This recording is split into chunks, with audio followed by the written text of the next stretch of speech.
এখন যারা কথা বলছে বা তারা মুক্তিযুদ্ধের ন্যারেশনটা চেঞ্জ করার চেষ্টা করছে, তাদের বিপক্ষে বিএনপি ক্ষমতায় গেলে আসলে মুক্তিযুদ্ধের ন্যারেশনের পক্ষে কি কি কাজ করবে? বিএনপি তো সবসময় বিএনপি মুক্তিযুদ্ধকে দলীয় যুদ্ধ মনে করে না, বিএনপি মুক্তিযুদ্ধকে জাতির যুদ্ধ মনে করে।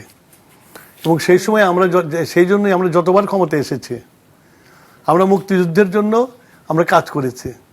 যেমন আমাদের নেত্রী দেশনেত্রী বেগম খালেদা জিয়া মুক্তিযোদ্ধাদের জন্য আলাদা মন্ত্রণালয় করেছে, মুক্তিযুদ্ধ মন্ত্রণালয় তো উনি করেছিলেন। তারপর মুক্তিযোদ্ধাদের জন্য পুরস্কারের ব্যবস্থা করেছিলেন।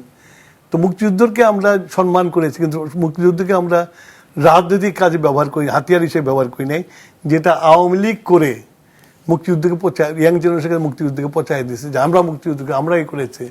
এই যে বলেছে মুক্তিযুদ্ধ সারা দেশের মানুষ করেছে, আওয়ামী লীগ তো করে নাই, সারা দেশের মানুষ করেছে।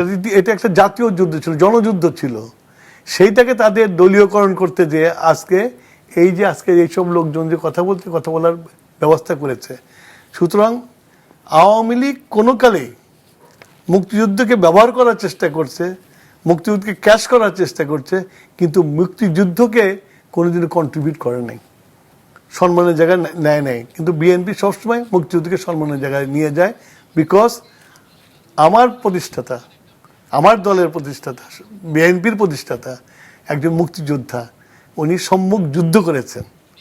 উনি যে শুধু যে সেক্টর কমান্ডার ছিলেন না, উনি রণাঙ্গনের যোদ্ধাও ছিলেন। সেই জন্যই আমরা মনে করি যে মুক্তিযুদ্ধকে লালন করা আমাদের জন্য একটা বড় কাজ। কিন্তু বিএনপি প্রতিষ্ঠাতা জিয়াউর রহমানের সময় আমরা দেখেছি বহুদলীয় রাজনীতি সূচনা হয়, তখন জামাতে ইসলামী এবং আওয়ামী লীগ সবাই আসলে রাজনীতিতে ফেরত আসে। এটা কারণ আছে যে তুমি যখন কোনো জিনিস ইনক্লুসিভ করতে চাইবা, যখন গণতন্ত্রের রূপ দিতে চাই, গণতন্ত্রের সব রকমের জিনিস থাকবে। তো উনি যে সবসময় বলতেন রেইনবো স্টেট, তো সেখানে ও ধর্মীয় দল করে বলে ওকে রাজনীতি করতে দেব না, অমকে করে বলে তো করতে দেবো না, তা চলে না। সেই জন্য উনি আকাশটা উন্মুক্ত করে দিয়েছিলেন, রাজনীতিকে উন্মুক্ত করে দিয়েছিলেন। আর সেখানে যদি উন্মুক্ত মাঠে যদি তুমি পলিটিক্সে ফেল করো, সেই জন্য তো জিয়াউর রহমান সাহেব দায়ী হতে পারেন না। উনি চাইছে ফেয়ার কম্পিটিশন।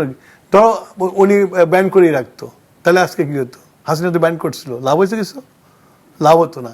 বরঞ্চ গণতন্ত্রটা যদি যেভাবে চলছিল, জিয়াউর রহমান সাহেব যেভাবে চালাইছিল, আমরা গণতন্ত্র যেভাবে চালাইছি ওইভাবে চলতো, তাহলে এই ফ্যাসিস্ট যদি না আসতো, 16 বছরের জীবন থেকে যদি কেড়ে না নিত, তাহলে এই সব দলগুলো কখনোই জায়গা পেত না। মেইন স্ট্রিম পলিটিক্সে ওরাও থাকতো, আমরাও থাকতাম।